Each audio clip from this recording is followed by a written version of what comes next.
All right, we are live, everybody. Welcome. We're just going to wait for some people to start rolling in.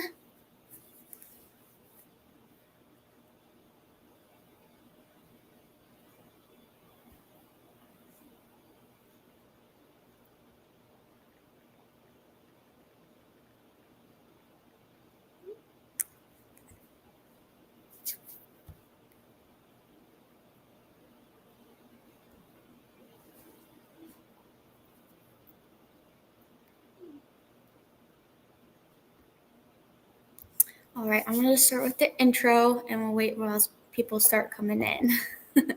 So hi everyone, welcome. Thank you so much for joining us this evening for our spring cooking class. My name is Athena and I have the pleasure of working for the CSU Alumni Association. I'm so glad you have all joined us for this event. We'd like to thank our CSU Alumni Association members. It makes events like this possible. We appreciate each of you so much and thank you for all you do for our RAM family. If you have any questions during this class, please go ahead and submit them in the comment section below.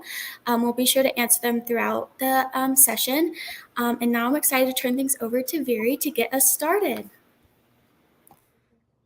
Thank you, Athena. So first, we're going to get started today with our class for tonight. On behalf of the Kendall Reagan Nutrition Center, I want to welcome all of you that are streamlining today. My name is Viridiana Gonzalez, but as Athena said, I go by Viri. I am the graduate teaching assistant for the Kendall Reagan Nutrition Center. I'm also a second year, last semester graduate student here in the Department of Food Science and Human Nutrition. I am also a pediatric registered dietitian, so if you have any questions throughout the day, throughout the class, please feel free to just drop your questions in the chat, and we'll be more than glad to address those as we go through the recipes for tonight. I'm going to let the students introduce themselves, and then I'm going to go ahead and give some more details about the different recipes and what tonight is going to consist of. My name is Hannah Caldwell. I have been doing part-time as a graduate student at the Food Science and Human Nutrition program at CSU.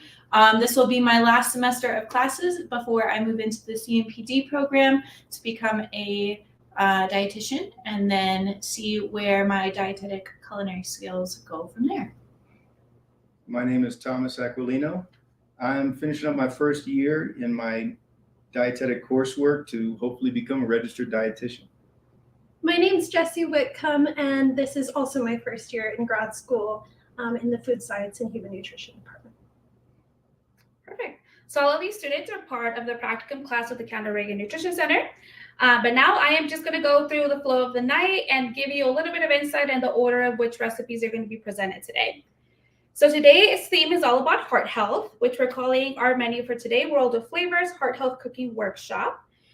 The menu for today is going to consist of technically 5 different recipes, starting with a homemade salsa, restaurant-style black beans, Mexican avocado chocolate mousse, a pineapple and red cabbage slaw, and then lastly, ancho chili and lime fish tacos. The order in which I mentioned is actually going to be the order that we're going to follow for today's recipes and cooking for the night. You all should have received a packet via email. If not, the packet, the PDF document is attached to the comment section of one of the links that's on the comment section of your screen. I'm sorry, kind of butchered that a little bit, but you should have the link attached to your email or to the comment section in the comment box. We're going to go ahead and get started. First, I'm going to go ahead and get started with a quick knife safety demonstration, and then we'll go ahead and get started with tonight's recipes.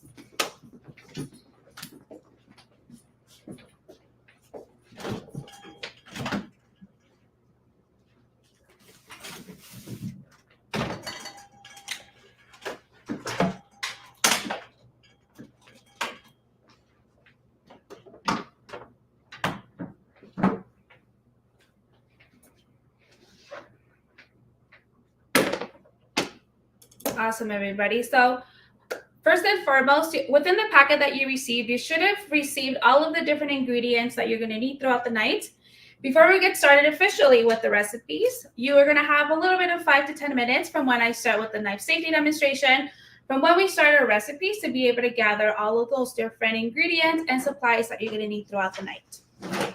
But first, I want to just talk a little bit about knife safety, starting more so with proper cutting techniques and methods that you can use at home that you can put into practice for yourself, or if you have anybody, any kiddos or any teens that are helping you tonight. So that way we ensure that everybody is practicing safe knife skills and also stay safe throughout the class. So initially, when it comes to a knife, I'm not sure how well you can see it, but I'll try to be as descriptive as possible. We want to make sure that your knife is sharp, because a sharp knife is a safe knife. If you have a dull knife, then you have the risk of things rolling all over the place. You have to apply more force, and therefore you run the risk of potentially cutting yourself and hurting yourself. Additionally, when it comes to the handle piece of your knife, you want to make sure and grab the 4 fingers, and those are going to wrap around the handle of your knife. Your thumb is going to go on the opposite direction, and it's kind of going to hug the beginning piece of the top of the blade. So that way it gives you control over the handle, and you have some control on the other side once you start chopping. When it comes to round surfaces, one thing that I always advise people is you want to make sure and give it a base. If it already has a base, perfect, you don't need to address that. But giving anything that has a round surface a base is going to overall just help it not roll all over the place, and overall reduce the risk of you potentially cutting yourself. In this case, I decided to use a strawberry. It's kind of small, but it kind of serves to the purpose that I'm trying to make. If it's round, let's give it a base so that way we're able to cut it safely. So once you cut the base, it gives it a little bit of firmness, so that way you can apply what I call the claw method, which you want to crinkle your fingers and then grab your strawberry or your object, and you kind of want to make a little bit of a wall when it comes to how you're gripping it. So that way when you grab your knife using the 4 fingers around the handle and the thumb on the other side, hugging the blade, you make the little bear claw, grab your item, feel that little wall, and you want to slice and push against you. This will overall prevent you from potentially slicing your fingers, and it overall just acts as a barrier so you don't cut your fingers or your nails off. And that is something you can apply for all kinds of different things. It doesn't just have to be strawberries or fruits and vegetables, but it also applies to meats and other different things that you might run into when it comes to applying knife safety skills, or overall just using a knife or anything that's sharp or has a blade. So having that said, we're going to go ahead and get started for tonight. I'm going to welcome Tommy up here as he's going to walk us for the first 2 recipes, which is going to be the home salsa and the restaurant style beets. Thank you, Barry. So I'm Tommy again. First, we're going to go over a few talking points. I just want to introduce you to the concept of a heart-healthy diet. When I say that, I'm talking about diets like the DASH diet or the Mediterranean diet. If you haven't heard of DASH, it stands for Dietary Approaches to Stop Hypertension. It's filled with the different recipes that are aimed at reducing sodium and entering a more healthy and variety of beneficial recipes and vegetables, plant-based centered, rich vegetables, fruits, whole grains, legumes, nuts, and oils. So the first thing we're going to do is going to go over the homemade style salsa. For the first step, we want to make sure our onion, we're going to take half an onion and set that aside. We're just going to roughly chop it.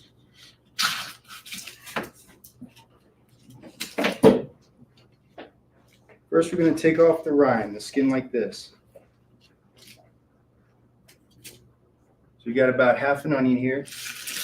And what we want to do is dice our onion so that each small bit is about the same size and they cook evenly.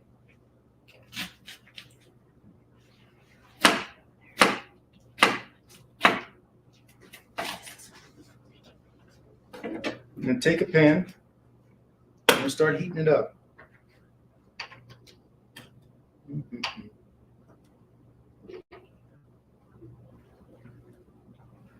To medium high.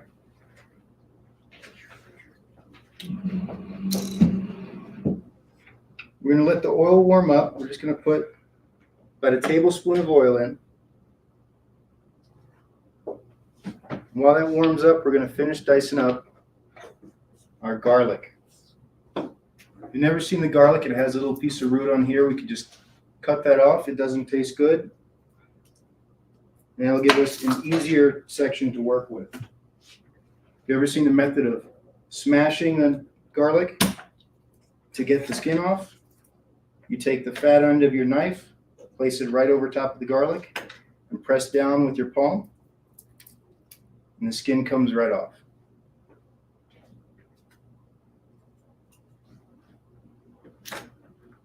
You're just going to neatly dice up our garlic. Small dice.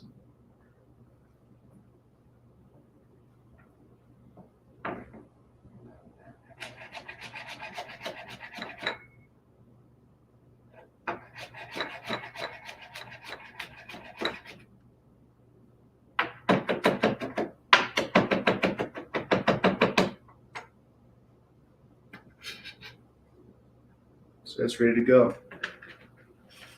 And make sure that our pan is getting nice and warm. It's good. It's weird, so. It's a little bit weird. It's the electric stove. Sometimes they take a little bit longer. While we're waiting, let's just get ahead of the game. We're going to take our cilantro. We want about a half cup. You might see people pull it with the fork. I like to hand pick my cilantro.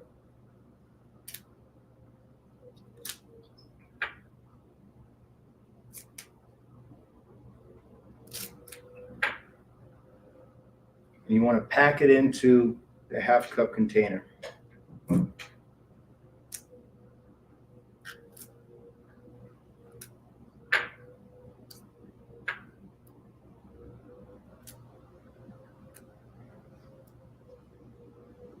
It's an easy way to add fresh, raw vegetables to your diet, raw herbs. Have plenty of benefits to them. They help with the healthy gut.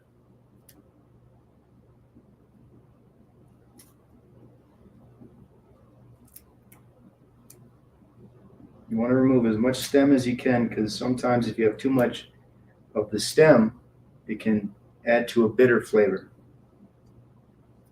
The leaf is where that flavor of the cilantro really comes in.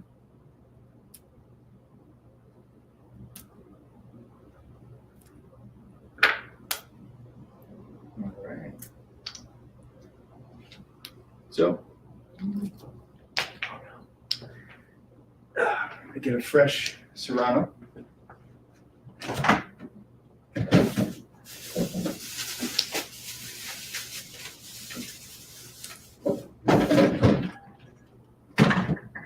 Always wash your vegetables.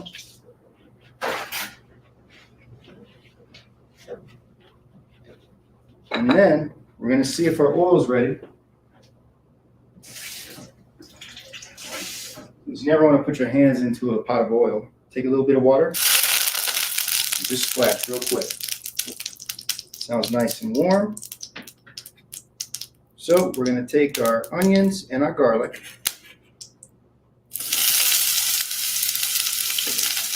I'm going to saute them very briefly, only about 15 to 20 seconds. Everything's in.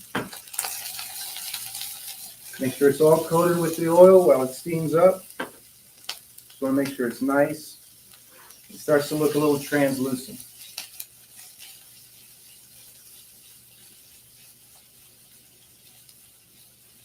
So keep it on that heat for about 15 to 20 seconds. Use this as a bowl to catch it. We're going to let it just cool down a little bit while we're working on our other ingredients.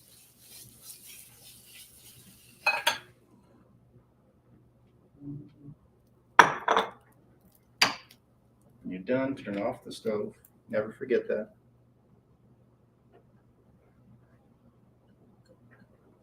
Transfer it into a bowl. Then if you're following along with the recipe,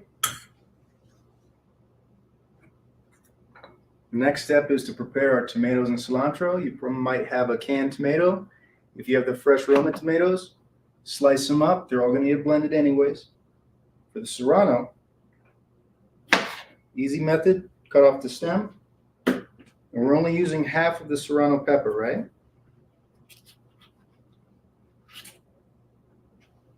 Now, if you don't want the seeds, if you don't want it to be too hot, you can just pick out the membrane and the seeds come with it. It'll make it a more mild salsa for you. Won't be too overbearing. And then just rough chop it. It's going to get incorporated.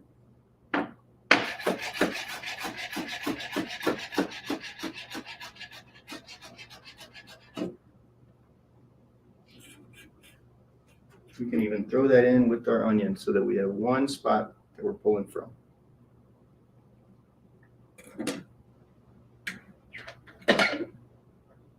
Now we're going to transfer all of our ingredients into our blender. So when we want to start, open up your can of tomatoes, add that in.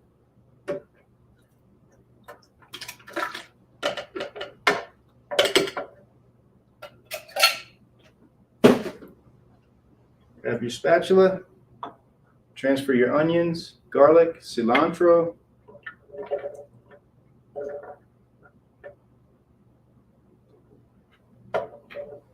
all in. Next,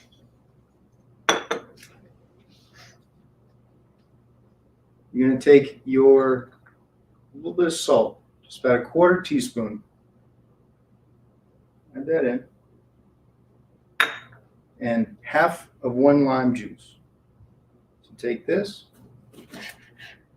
Now, if you don't have a juicer, you could easily use a fork, just pierce inside and squeeze around the fork, churning, and it'll get all the juice out. If you do have a juicer, place the flesh side in, and you're going to press inward.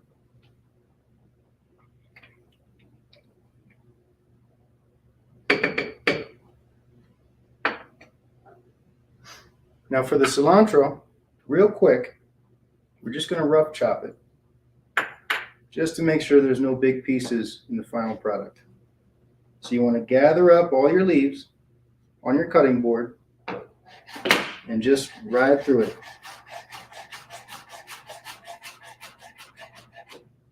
You want to take your knife with your palm on the spine of it and just rock it over top of the cilantro. In a half circle motion. You're going to come out of it with a nice, good handful of freshly chopped cilantro or coriander, depending on where you're from. Wash my hands real quick.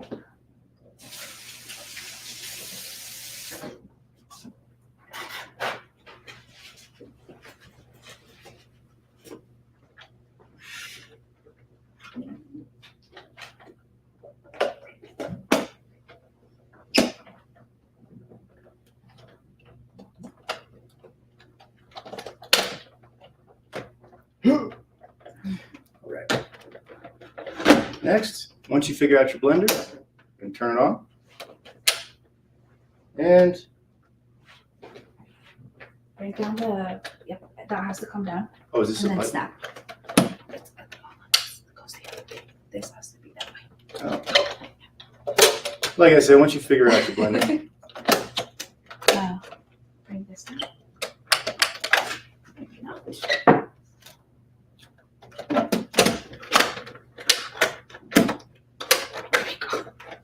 vacuum Has sealed. a little bit of a. And then you want to blend it to the consistency that you want. So I'm going to start with pulse.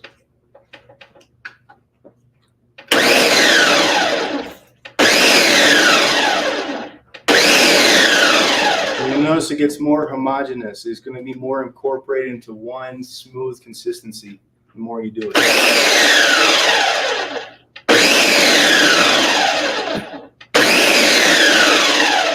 So when you find a nice happy medium that you're happy with, I can take the exact same bowl that the onions were in. It's all copacetic. Hope this doesn't explode on me. Nice. Let me just add it in.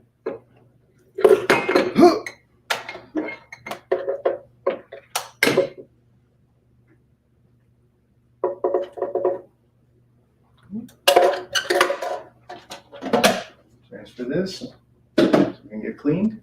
And then if you'd like, you can add a little black pepper to it, spice it as you like.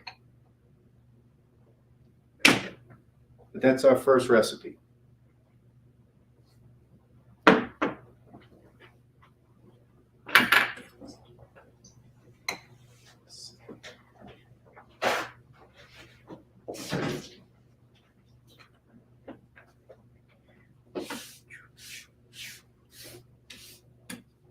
Just going to clean up the area we're working with real quick.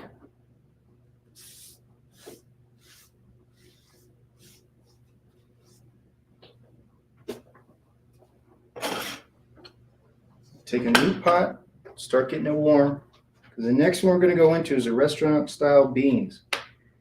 Now the beans are a heart healthy option because they're loaded with fiber, protein, and all kinds of nice beneficial micronutrients for a heart healthy diet. Fiber is great. It actually can carry some of the cholesterol you eat out of your system so it doesn't get absorbed, making it a very healthy option if that's part of your diet consideration. I'm going to open this can real quick.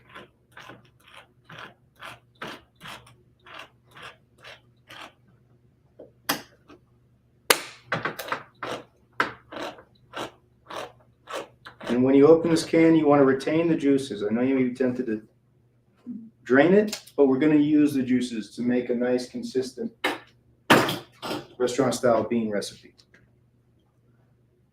And for this, you're going to want cumin, teaspoon of cumin, quarter teaspoon of salt, and a quarter teaspoon of dried oregano flake, another half onion, and another clove of garlic.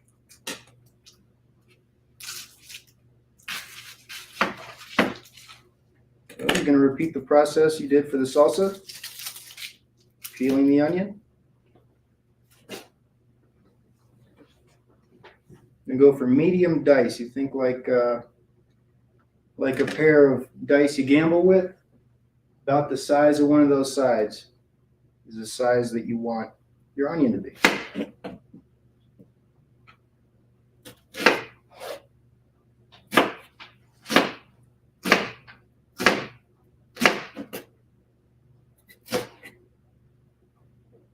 See? I don't know if you can see that. You're kind of far away.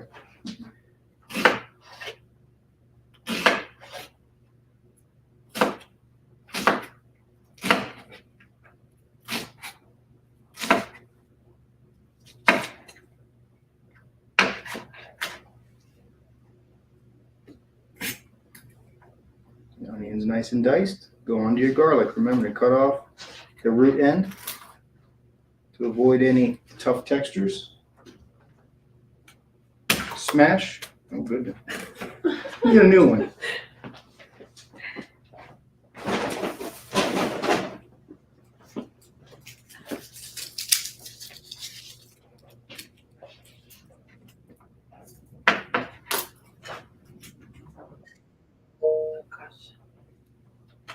Smash. They like that one, huh?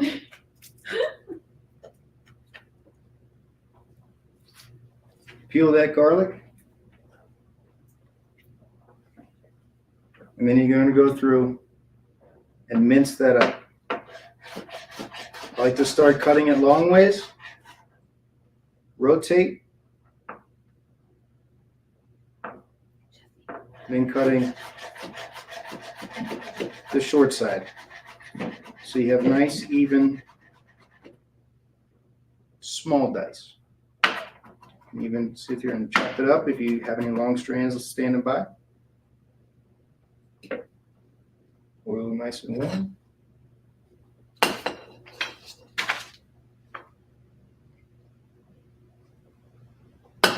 For For the beans, we're going to empty the whole thing into our working bowl.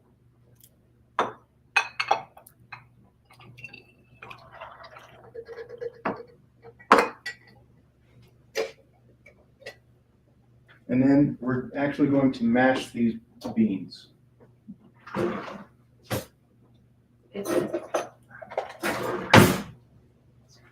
So with your potato masher, it can take longer if you don't have one, you just want to use a fork. But you're just going to get it nice, pressed in, till it releases.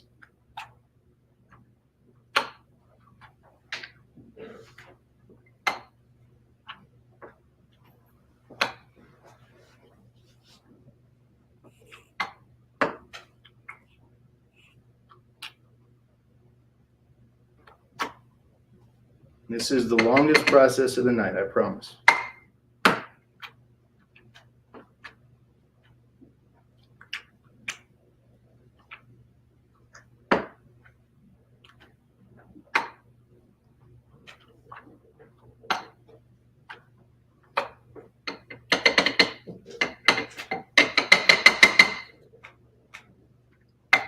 You're going to start seeing the starches released from the beans as you keep mashing. And you're going to start mixing with the liquid from the beans. So you're going to get that nice, smooth, textured consistency that you see when you go to restaurants and you want to be spoiled. Now you can spoil yourself.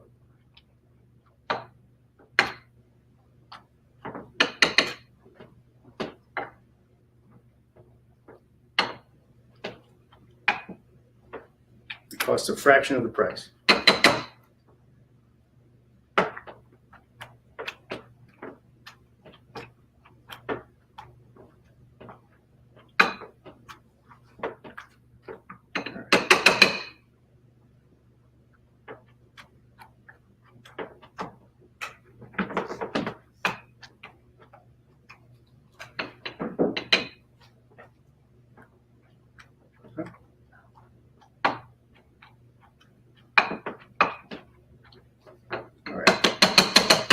For the sake of time, let's say that's good. So the oil's nice and warm. I'm going to add to our nice medium-high heat the onion.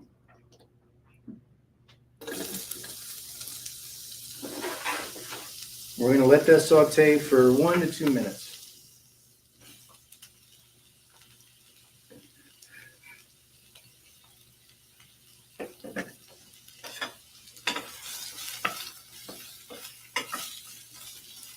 Nice coated with the oil, make sure it's cooking evenly. You want to let it sit on one side, it'll brown a bit, and just add to the flavor.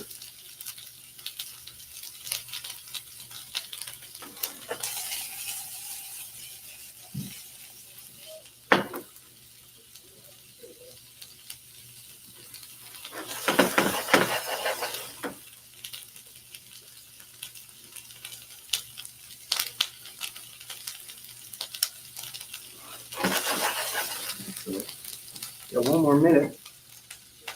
I'm going to keep mashing.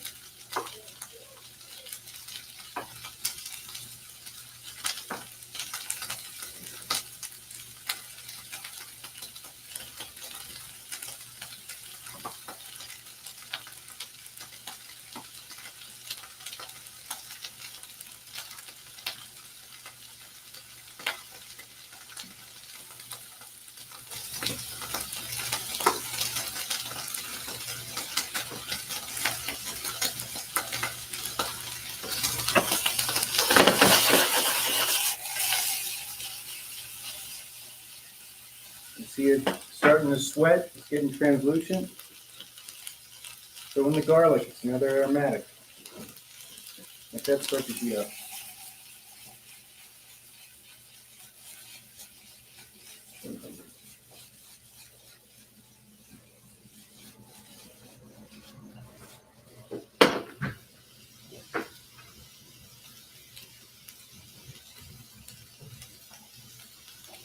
It's going up the temperature.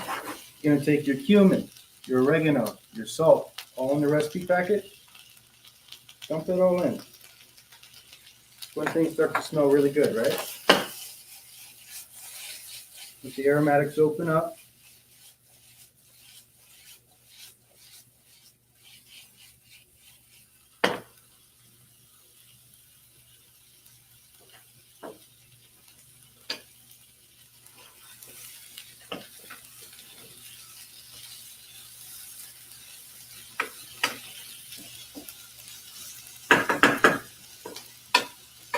And then finally, I'm going to stir in the black beans.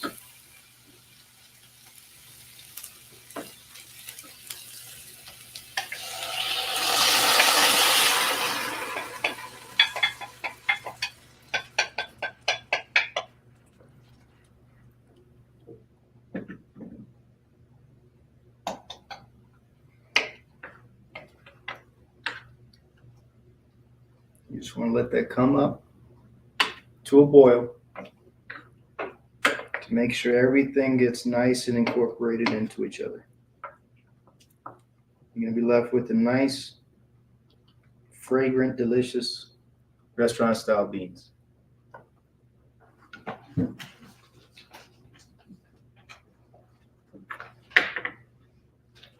Give it a second, it comes up.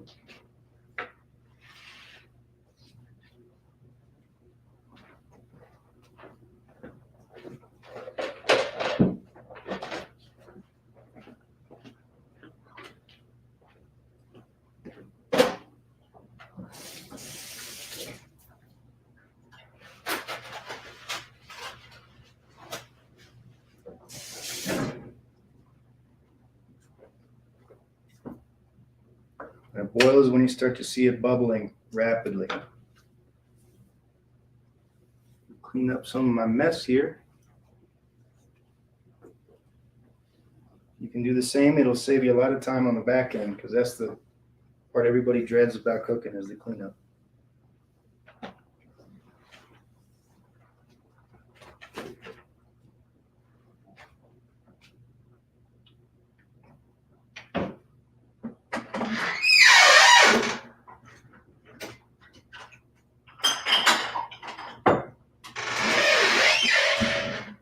We just finished a load of dishes, so I got a nice clean bowl. So when these are ready, if you want to boil it off, concentrate it. If there's a little liquid in there that you don't want, just let it sit, let it boil off. That water's going to evaporate. It's going to get thicker.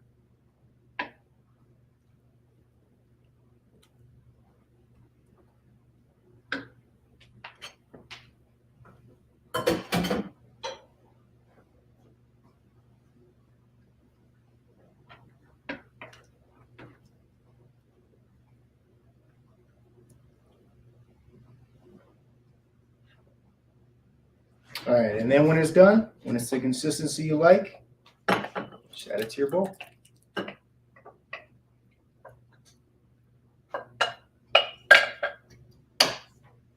Restaurant style black beans.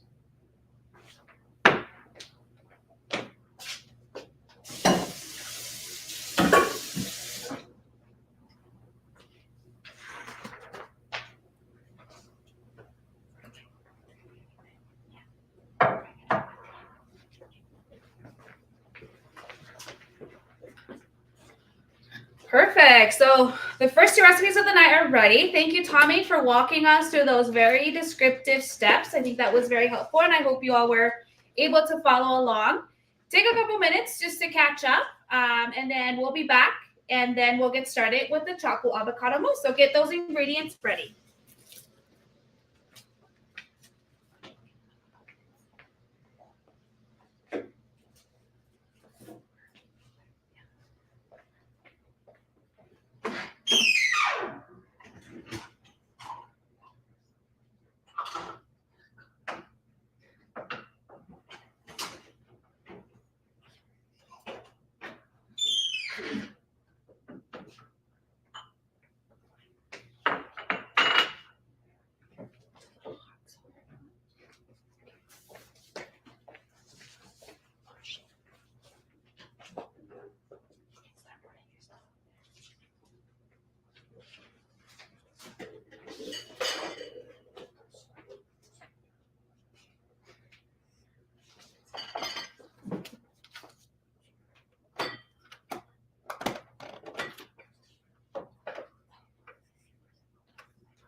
Okay, so before Jesse takes us home with perhaps the star of the dinner, the tacos, will show you guys how to make my personal favorite and most important part of any aspect of dinner, and that is dessert. So before I talk about the dessert and what we're going to do to make it, I wanted to touch on a couple points of fats and why they are important. So fats are a big aspect of some of the different diets that Tommy talked about. So for instance, with the DASH diet, there's a lot of unsaturated fats that are found within that diet, such as in olive oil, olives, fatty fishes, things like that. Fats are also one of those controversial topics where people aren't quite sure necessarily if they should have more, if they should have less. And one thing I want to talk on with that is that fats are a very important aspect of our diet. They're one of the three main macronutrients: proteins, carbs, and then fats. The important aspect is knowing what types of fats we have in our diet. So fats as a whole are going to play an important role in decreasing inflammation and protecting our heart health. They also do things like protect our vital organs and ensure that we have thermoregulation within our body. So making sure that we have dietary fats are going to be a great way to make sure that you stay healthy, happy, and live a long life. That said, there are a couple different types of fats. There's a lot of subcategories, but the two main ones are going to be unsaturated fats and saturated fats. Now, saturated fats are generally going to be solid at room temperature, and they come from usually animal-based products. So it's the types of fats you see on marbling within steak. You'll find it in butter. You'll find it in a lot of like pastries and shortening. Unsaturated fats tend to be a little bit more liquid at room temperature, and you're going to find that in the natural vegetable-based fats. So think of your nuts, your olive oil, your avocados, which we're going to use today. And the main difference between those two types of fats is the way they are digested in the body and the way they affect cholesterol levels. So cholesterol levels have what are called HDL and LDL levels. So when we think of saturated fats, those increase HDL levels or increase our cholesterol. And that's when we start to worry a little bit about how much saturated fat we have in our diet, because high cholesterol levels are where we get fat deposits around the areas of our body that we don't necessarily want: our vital organs, our heart, our blood vessels. However, unsaturated fats, those that we find in the avocados, for instance, do the opposite effect. So they decrease the HDL, the more bad cholesterol, and increase LDL levels. So you have better heart regulation, lower blood pressure, and overall decreased inflammation. So when you're thinking of fats, there's no such thing as foods that should be off limits, but we should consider what foods we have more of and what foods we have less of. We should think of having more unsaturated fatty acids, such as avocados and olive oil, and then use those saturated fats, such as what we see in steak and in pastries, maybe as a little treat at the end of the weekend instead. So I will stop talking about that now and go into the avocado mousse, which is the star of the show. So what we do is very simple. Once you have all your ingredients, you just add all your ingredients into here, you put it on the blender, and that's all you have to do. Then we'll put it in the fridge, and we will finish off our dinner and have a very nice, well-rounded dessert to follow it up with. So what I have here is a blender. You can also use a food processor. If you really wanted to go dirty, you could also do it all by hand. It'll just take a lot longer, and you want to be more patient with it. So if you do it by hand, I recommend using a potato masher like what Tommy was doing with the beans, or a fork, for instance. But we are good with having a blender here. So what I'm going to do is put 2 whole ripe avocados into the blender. You can chop them up more if you want. However, this is one of those heavy duty blenders, and it's nice, soft, and ripe.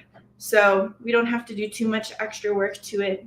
You just want to make sure that the seed is out and that the skin is off. And then we'll put that to the side. Next up is going to be a half cup of light coconut milk. So coconut milk is going to be one of those things that have some more unsaturated fats coming from a fruit and a nut. That said, you could use whole fat coconut milk, but here we're using light just because we also have the nice rich unsaturated fats from the avocados as well. So we're going to pop that in. Then we're going to add some cocoa powder. So this is half a cup of unsweetened cocoa powder, and this just goes along the sides.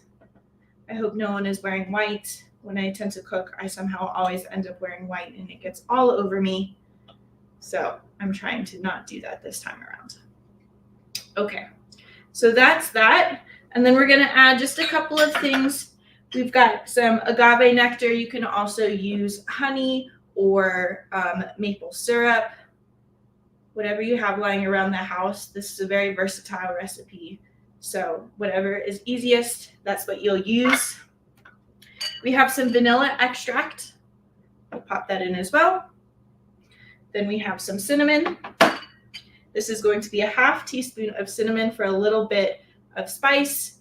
And then if you want an extra kick, we have cayenne pepper. So cayenne pepper, a little goes a long way. For that extra kick, we'll just add a little bit of a dash. If you really like spicy foods, you can go even more so than that. You can also taste test this recipe as you go. So if once we get to the blending portion of this, you taste it and you find that you want more spice to it, you can always add some more and then blend it again. So now that I have all the ingredients, I'm going to pop this blender or pop this onto the blender.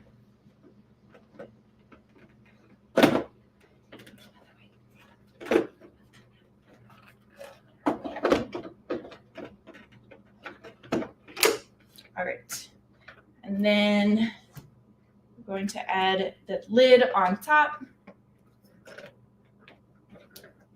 perhaps.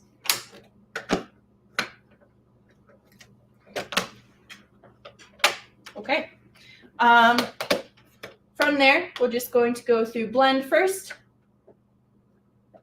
after we turn it on. Are the lights flashing? Yes.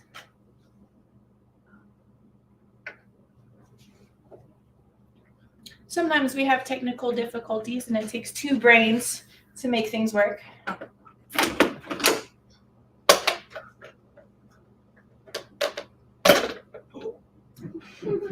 And that might happen if you're not careful too. This is why we don't wear white while cooking.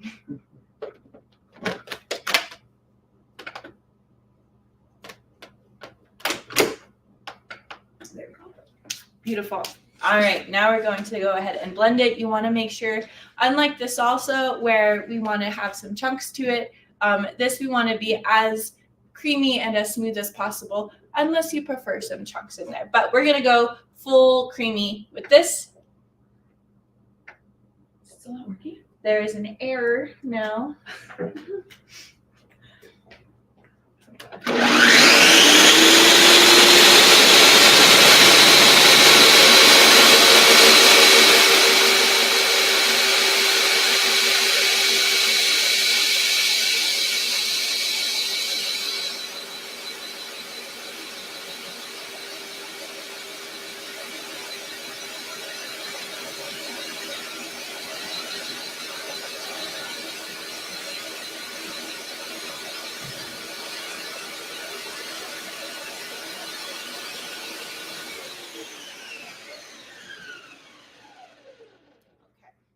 We're going to check just to see if things are blended, and if not, we can always pop the lid right back on and add more to it.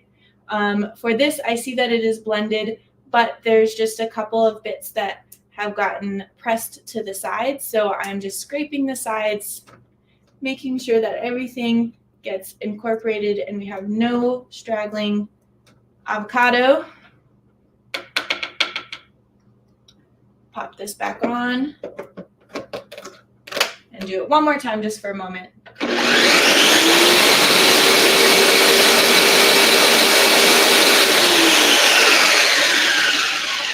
Right. So that should be good now. And what we'll do is we'll pop the blade off. We're going to put the lid and the blade away into the side for cleaning up later. Now this recipe makes 4 servings, or 1 serving if you are me. And all you'll need to do is pop it into a ramekin.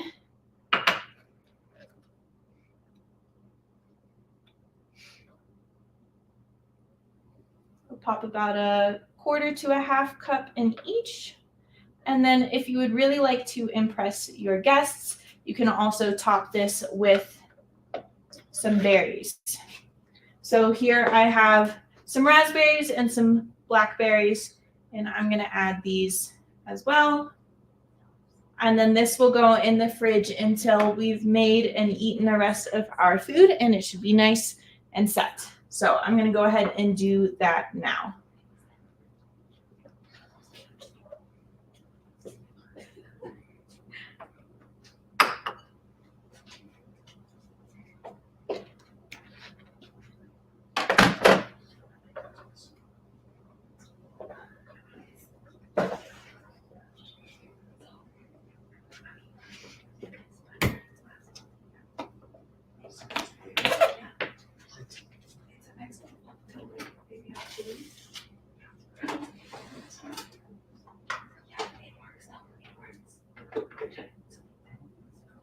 So I'm going to put this in the fridge, and then I will plate the rest of them off camera.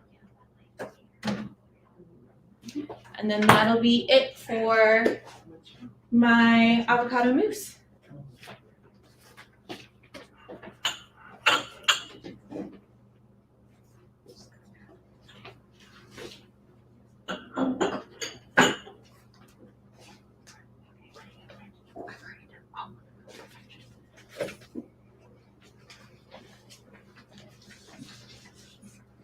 Awesome. So thank you, Hannah. I'm sure you all are going to love this recipe. It's actually one of my favorites. I've taught this class a couple times already, and it's always a house favorite. However, if you put a little bit too much of the cayenne pepper, you might be in for a kick. But it's a great blend of sweet and savory. So if you like that kind of stuff, I think you're really going to enjoy this recipe. So we're done with that 3rd recipe, which is our dessert. Now we're going to get started with our 4th and 5th. I'm sorry, not 4th and 5th. 4th and 5th. Yes, 4th and 5th and last recipes for tonight, which is going to be the cabbage pineapple slaw and the ancho chili fish tacos. I'm going to welcome Jessie up here. She's going to walk us through those first 2 recipes for tonight. Thank you. Hi, I'm going to be first doing the slaw, which is really, really yummy. I think I've had it like twice now, and it's so good. So you'll really like it. I'll give you a moment to get all your ingredients because there's kind of a lot of vegetables that you have to have.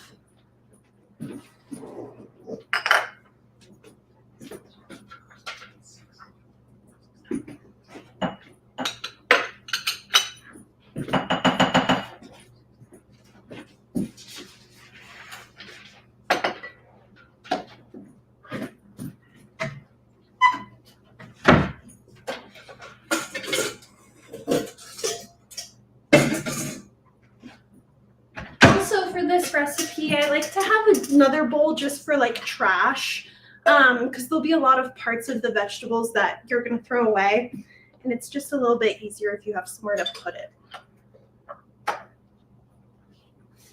And I already pre-washed all of my veggies, so make sure you do that.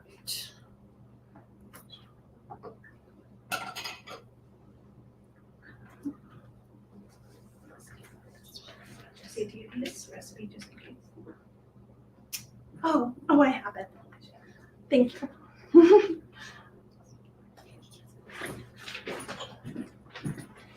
There's not a lot of room up here. Okay, I'll put it right here. All right. So first I'm going to start with the pineapple. Pineapple, I just learned how to cut, so give yourself some grace with it because I think it's kind of hard. But usually I would start with like a whole pineapple, cut off the end and the top to make it flat. In this case, I'll be just using a half, but you want to try and take off most of the outer skin. And if there's some little eyes left over, I would recommend getting a paring knife and like getting in there and taking them out. But it's not a huge deal to have them in there in case they bother you.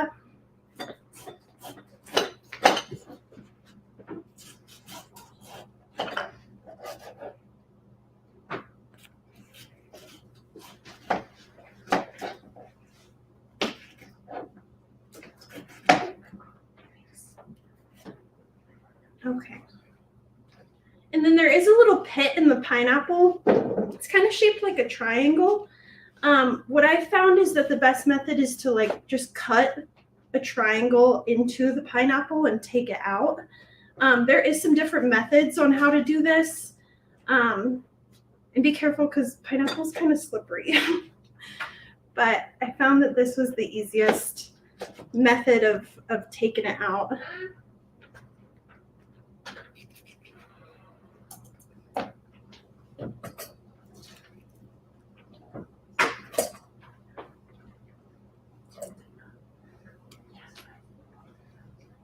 All right. And then for the pineapple, I just like to slice it kind of in parallel fashion. So you can get these like strips of pineapple and then you can just cut them into little cubes. I personally like the cubes to be really small. I think it makes for a more like just a better bite. You want like a little piece of pineapple in each bite. So I would recommend doing it that way.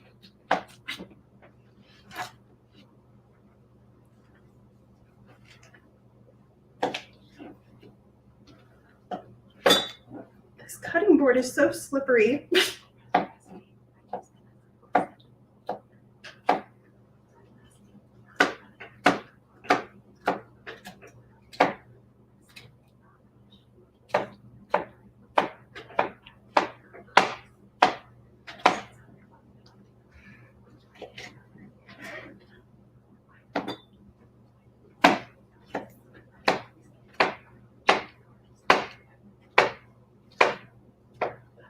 All right, I'm just gonna add all this stuff into a big bowl.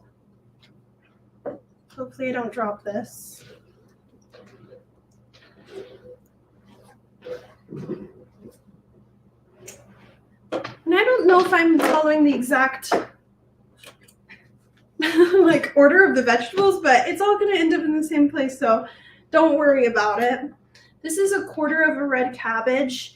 What I found to be the best method of cutting it is, I know there's a big, I don't know what they call this, but this part is not very yummy, but we're just gonna try and avoid it. But you don't wanna cut it off because it's holding all of the leaves together. So just hold on to it for a little bit. Hold it parallel to you, and then just make little chops. Again, I like this to be really like small. The cabbage can get a little bit thick, so it's just better if it's smaller. Oh yeah, sure. Thanks.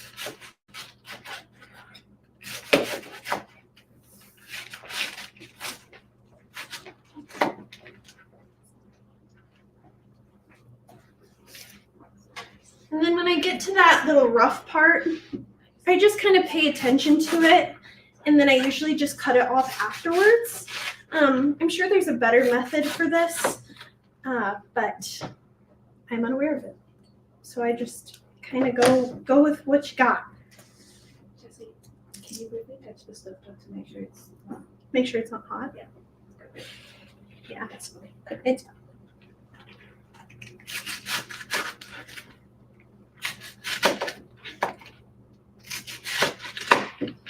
so you can maybe cut them in like 1-inch pieces. When it gets to this like bottom part, it's kind of hard to cut. So I just like to kind of go around that big piece and just do the best you can. I'm gonna take out these big pieces. Sometimes also I like to give it a rough chop. This is just personal preference. I like my slaws like very small. Okay.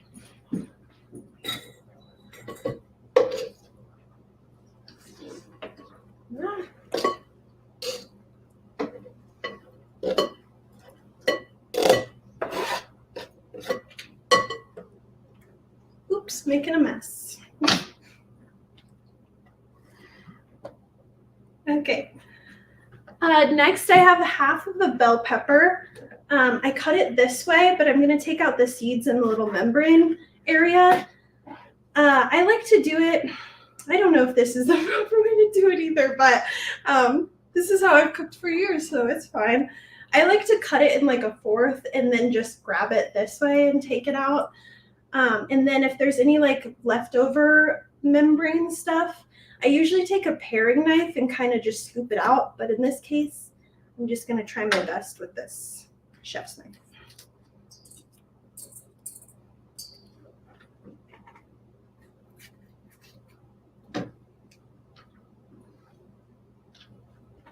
With this, just cut it into little slivers, maybe like 1 inch, and then we're gonna just dice it.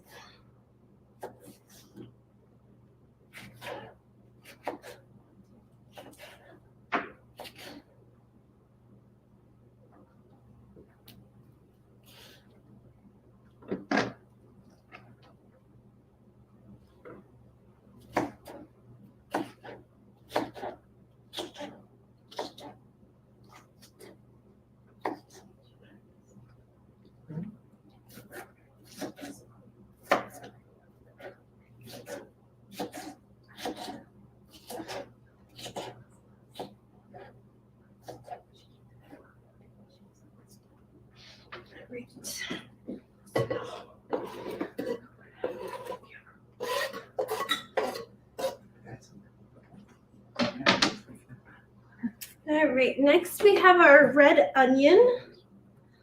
I'm gonna take off a couple of these layers. They look a little bad.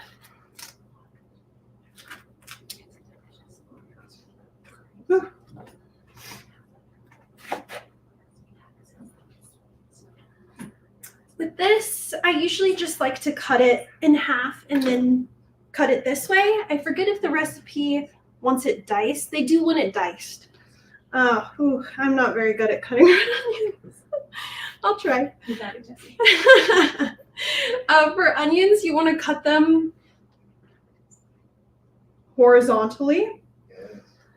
Usually I do like two cuts horizontally, and then you want to keep the base of the onion on because it's keeping it all together.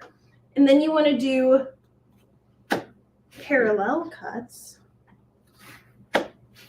the best you can.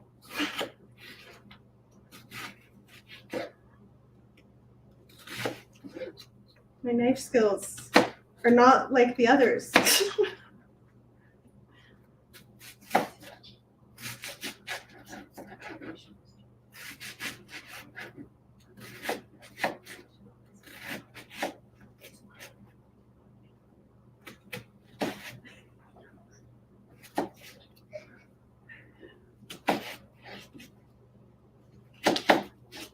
All right. I think I did okay. Some of them I tend to miss, so I just give a little rough chop if I missed any at the bottom. That should be fine.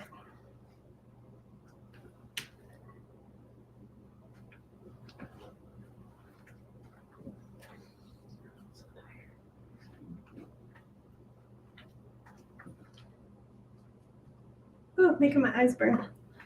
Okay, I think I'm gonna do this one next. It does call for a jalapeno, a whole one. If you don't want to use a whole one, you don't have to. I usually just like to cut off the stem, cut it down the middle, and then take out the seeds because I cannot handle spice.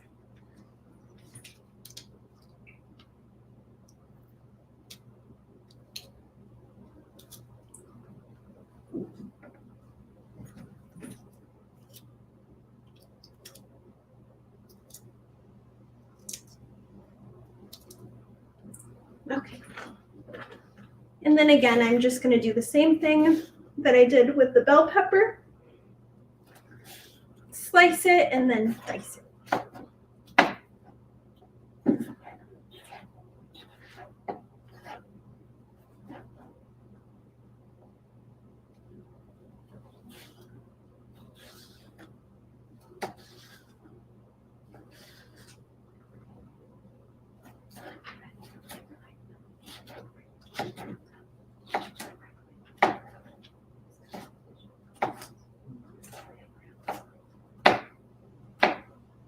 All right.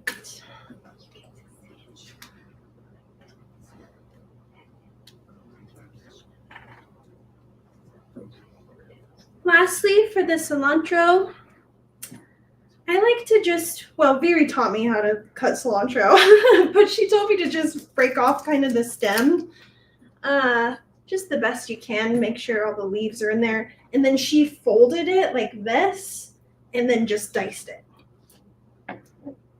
I think a chef's knife would be better for this because you can do more of that like rocking motion, but this should be.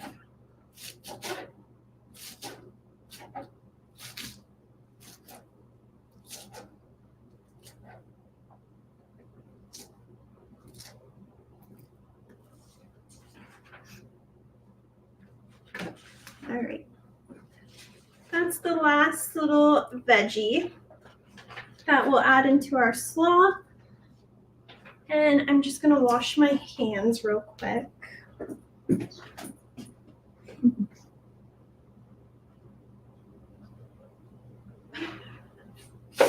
I don't know if we got any soap. No soap.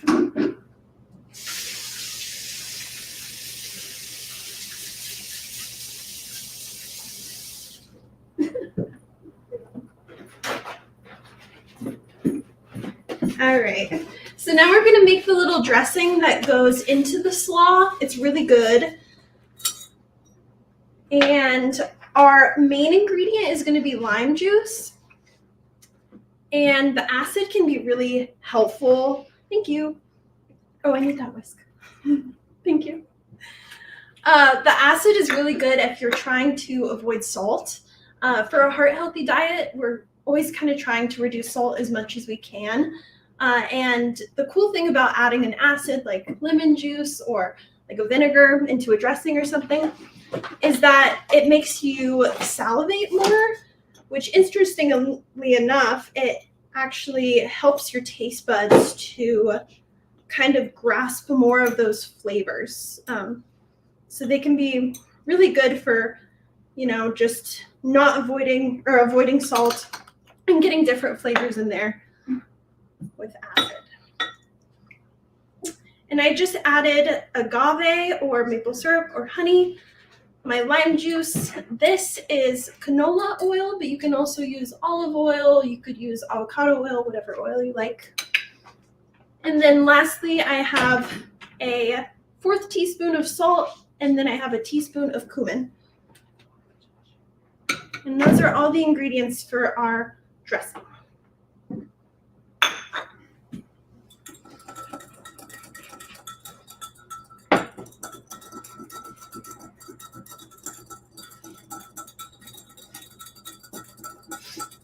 I also found that a good way to avoid salt is just trying other herbs that you like.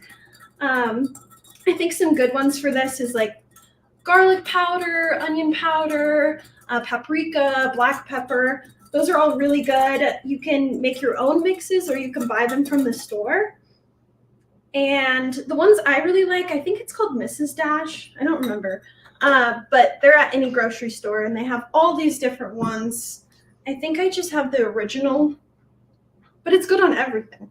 So there's a lot of great substitutions for salt. All right. Now I'm just gonna toss this together the best I can. I don't know if my bowl is too small, but we'll see.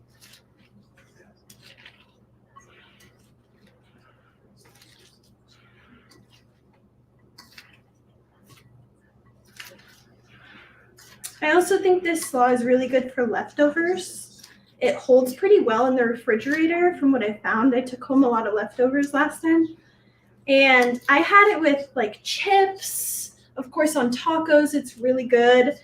And I also found that like when it's in the fridge, the flavors kind of marinate more and the vegetables like soak up more of the flavors. So it's really good if you have leftovers.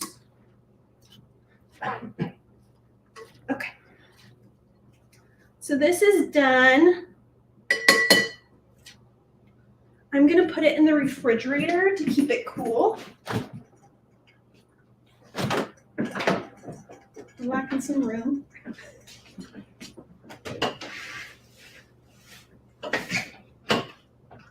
Okay.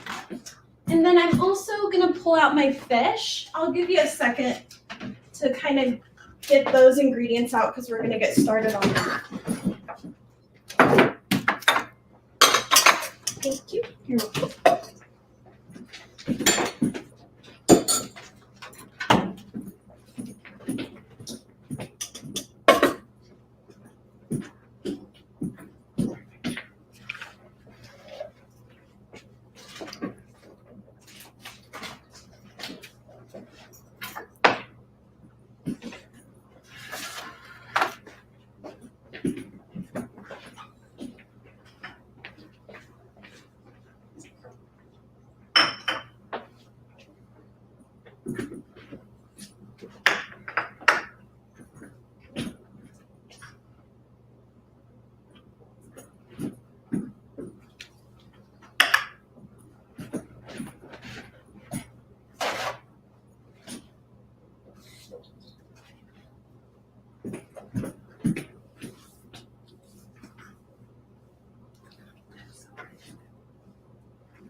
Let me find my recipe.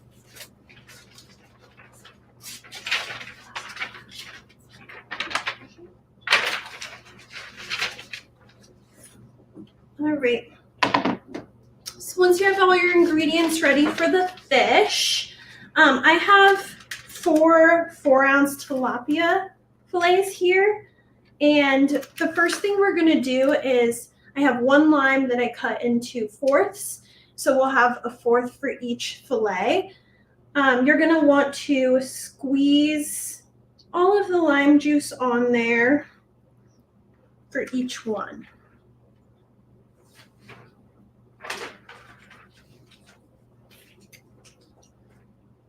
This will give a good base for our spices to stick to.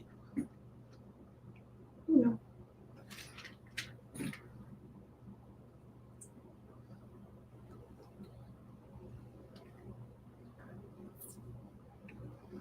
I have a cut in my finger, so the the lime is hurting my finger.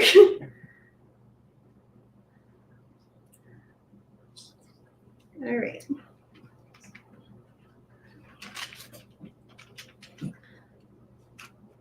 All right, next we're gonna do our spices. So I have a 1/2 teaspoon of salt, and then I also have 2 teaspoons of ancho chili powder. It's really, really good. You just kind of want to divide it up equally as you can among the different fillets.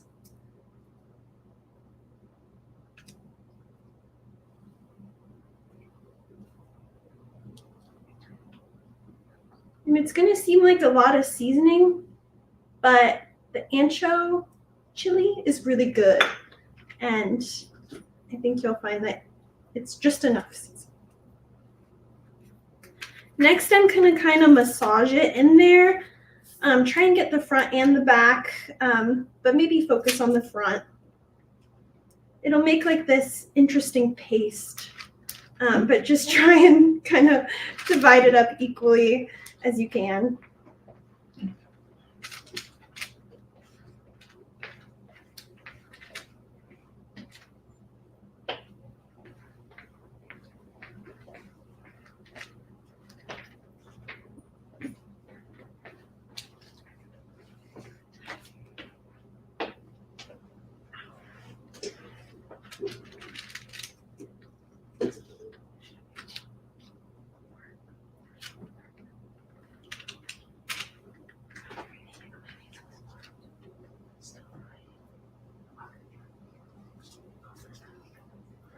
All right.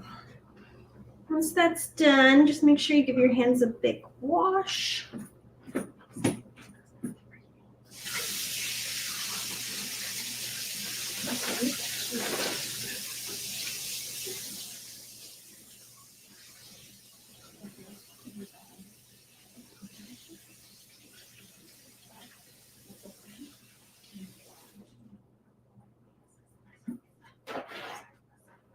And next we're going to heat up our pan so we can pan-sear our fish. We already kind of just sprayed a little bit of canola oil on these pans just to ensure that they won't stick. And let's see if I can operate this stove. I hope this is the right one. Is this the right one? It should be, yeah. Okay. Give it a minute. If you don't start to see a difference, then yeah. Okay.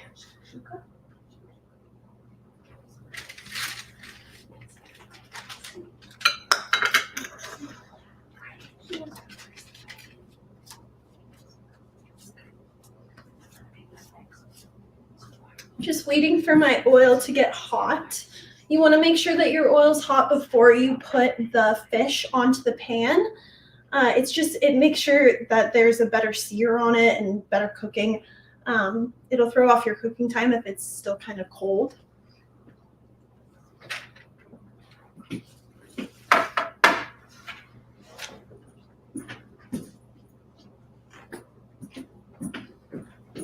I forgot. Yes, they're in the top.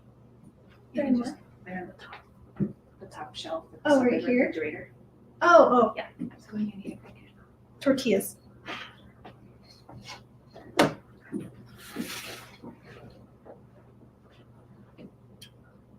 Oh, I don't know if I did that. I think I did that wrong. I think it's fine now, right? Yep, now it's on. Okay, good. Phew.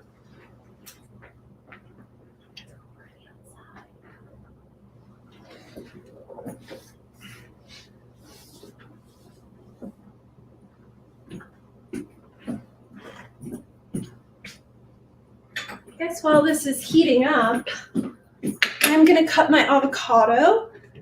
This is one of the. I'm gonna use the back of this. This is one of the toppings of the fish tacos. Aside from our sour cream and our cotija. Let me see if I can find a link.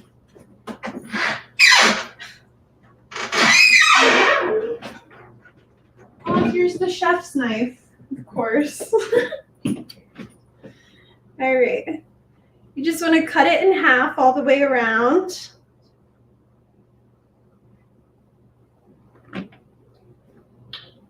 Let me see if my pan is hot.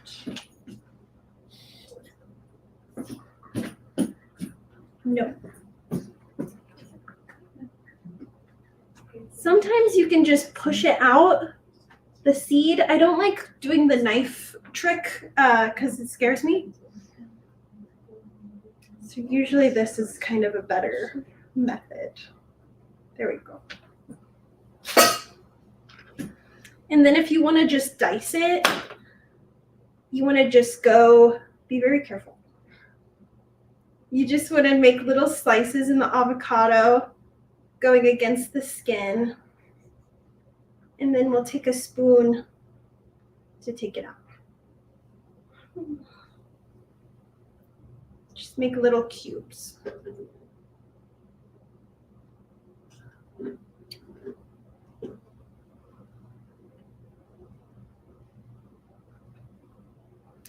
And I'm gonna do a whole, but I can always do a half.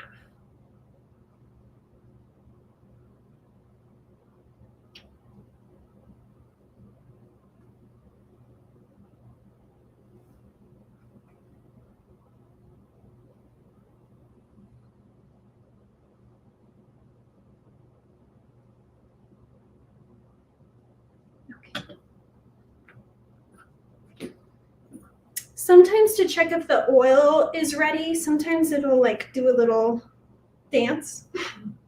But Sometimes it's easier to just check with water. It kind of depends. We'll see. Hot now. Okay. So we're gonna do 2 at a time depending on the size of your pan. And be kind of gentle with it. You don't want it kind of splattering everywhere. So just kind of lay it in there. Oh, extra oil. I almost forgot. In our recipe, it calls for 2 tablespoons of canola or avocado oil. And I'm just gonna kind of put it all in there. And then make sure you kind of make sure all of the fish has oil beneath it. Okay. Put the other one in. Be careful.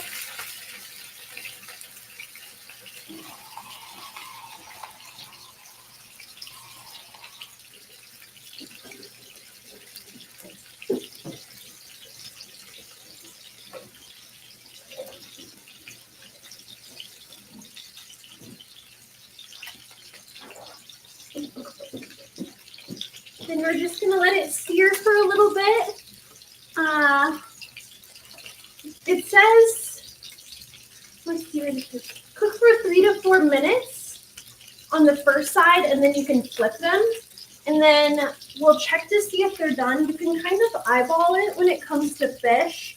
You can just see if it's starting to flake the way that you want it to. You can also temp it if you have a thermometer. The only thing about that is sometimes it can kind of break up the fish, which you don't really want to do too much. It'll throw off the cooking and let's see how we're doing. Oh, okay, I need to turn down my heat.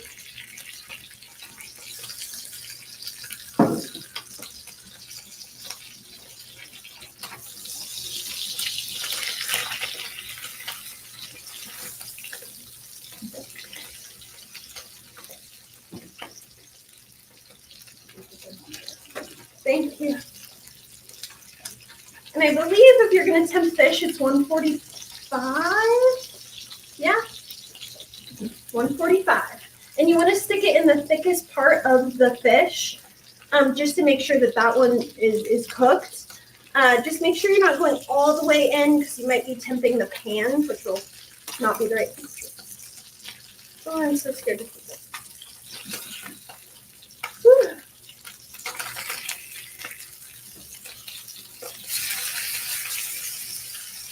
All right. Looking good.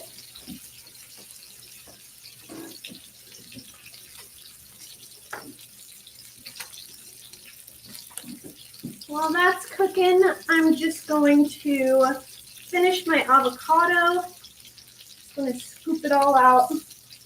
Let's see, I should get a bowl.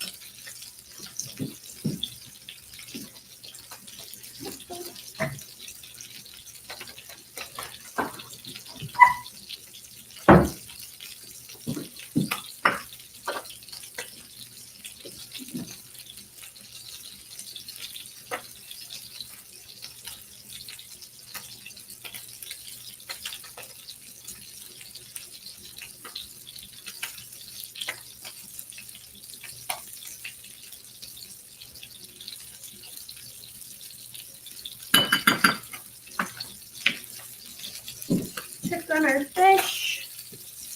It's looking pretty flaky.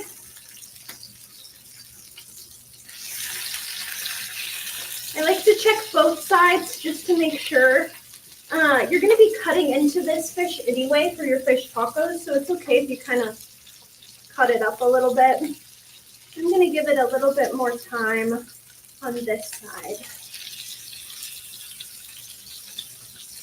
And some pieces will cook faster than other pieces, so just pay attention to if it's getting flaky or if they're at the right temperature.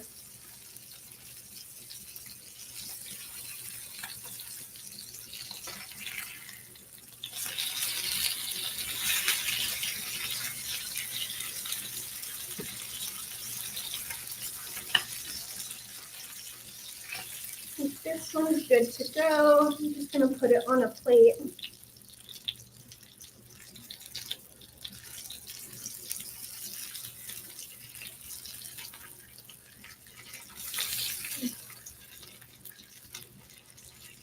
Hard to flip.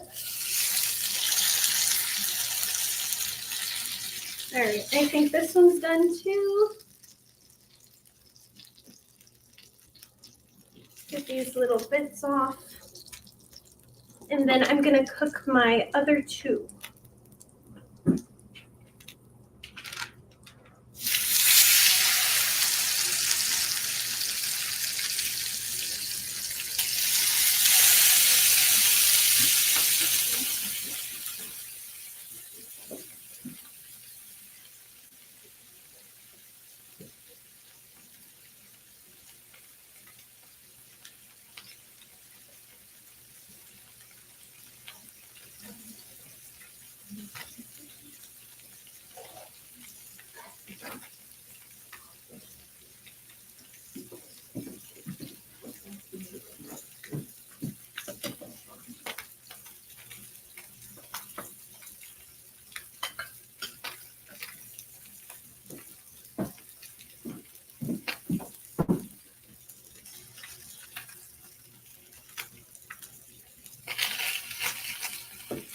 And again, just make sure the oil is evenly spread. You don't want anything sticking.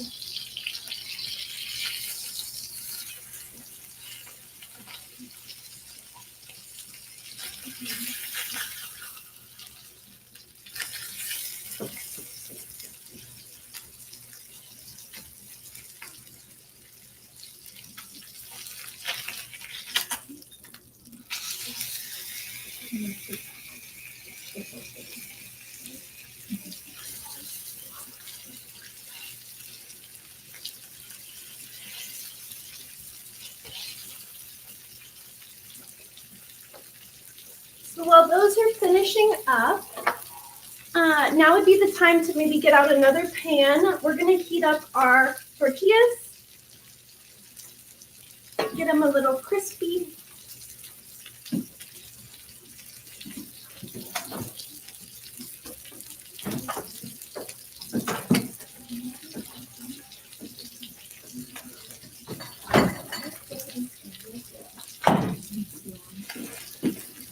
And you can use corn or flour, whichever you prefer. I like corn. I think they give a little bit more flavor.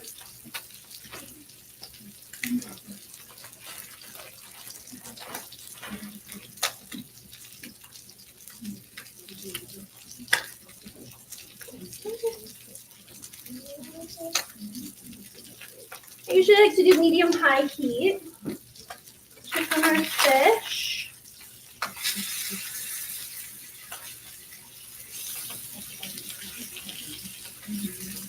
Like it's almost done. It looks like it's getting really flaky.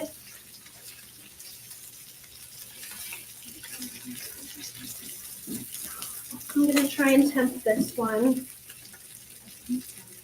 Make sure it's calibrated before you do so. And then make sure when you stick it in that thickest part of the fish that you hold it there for like 10 seconds, just to make sure you're getting an accurate reading. This one still needs some time.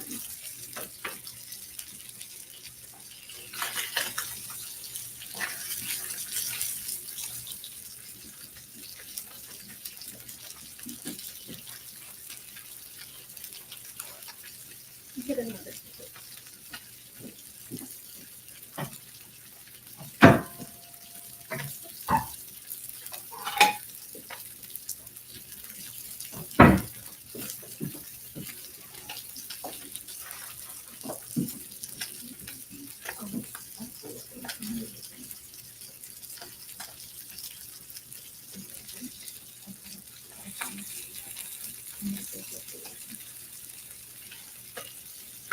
So this one's done, but the other one still needs a couple more seconds. That was close.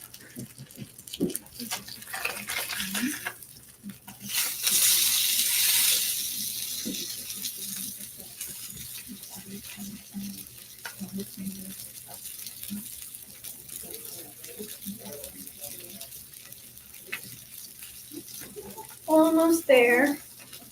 I'm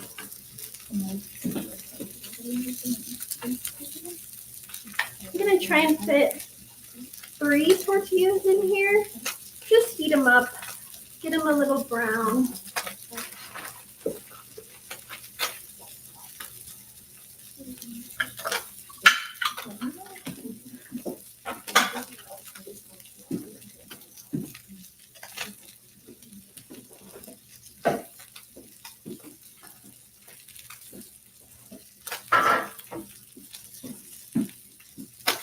This one's gotta be done. Yep. All right. So the fish is finished. And it's okay if it gets a little broken up. It's gonna be broken up anyway in your taco. There we go. Take that off the heat so you're not burning stuff like I am. Okay.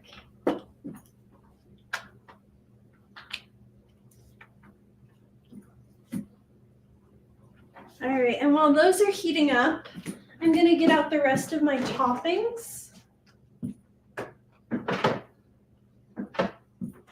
So I have some sour cream and then some cotija cheese and then my avocado. Oh, and my slaw. The best part.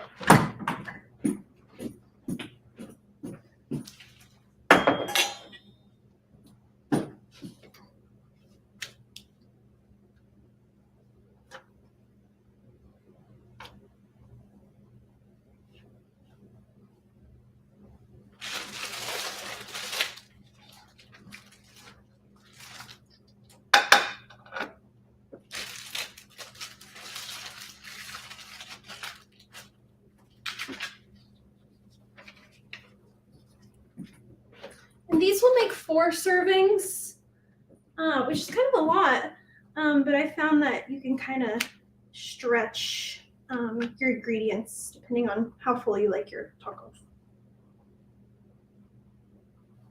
My pan's not hot enough.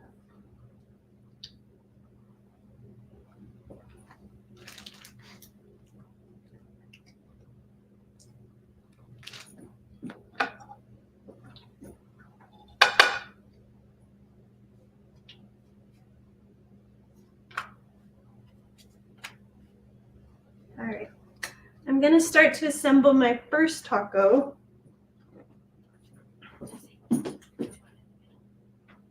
Do it right here? People can see what's Okay. Hopefully that'll be good. I like to just break up the fish a little bit into little pieces, depending on what you like. Make sure my tortillas aren't burning.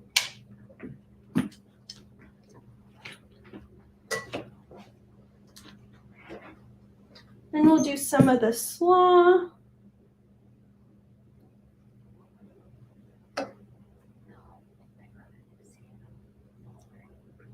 Trying to make it look pretty.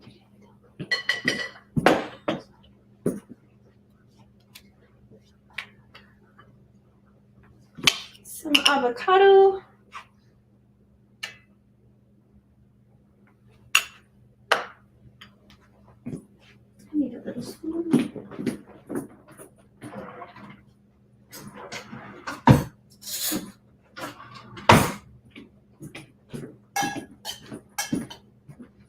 This is the sour cream. When me and Viri made these, she added a little bit of water to her sour cream to make it more like liquidy, and I thought that was really smart. And then lastly, we have the cotija cheese. You're gonna have to break it up. It can be a little bit tough, but I think it's so good.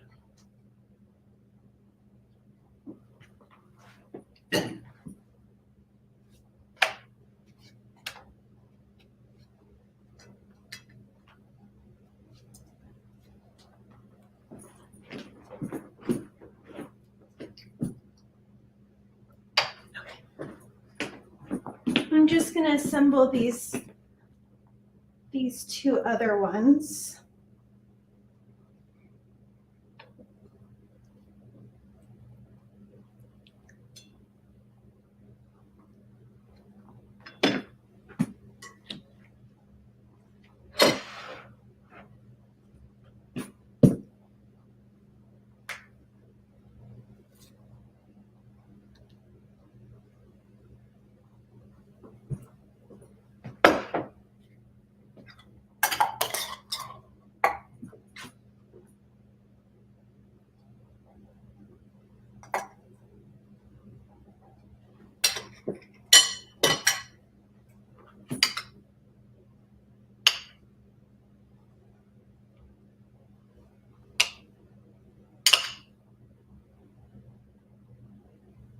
Okay. And then the cheese.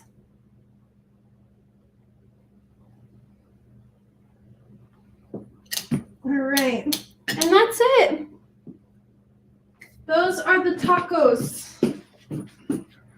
Here, I'll show you what it looks like. They're really pretty.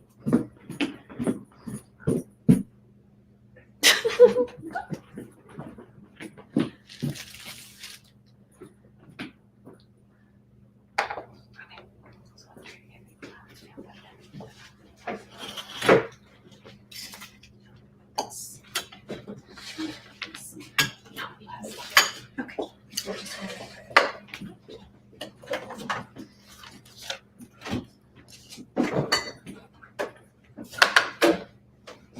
Alrighty, everybody, we're gonna put everything here at the front so you're able to see it.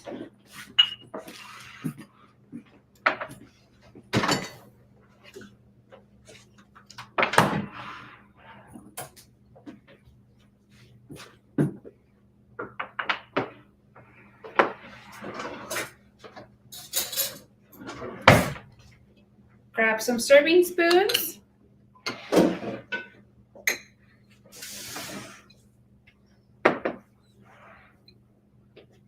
Awesome. So we have successfully completed all of the 5 recipes for today. We have your salsa, your restaurant-style black beans, your ancho chile fish tacos, and your avocado spice chocolate mousse for today.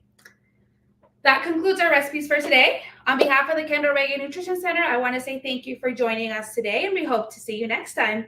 Enjoy. Bye.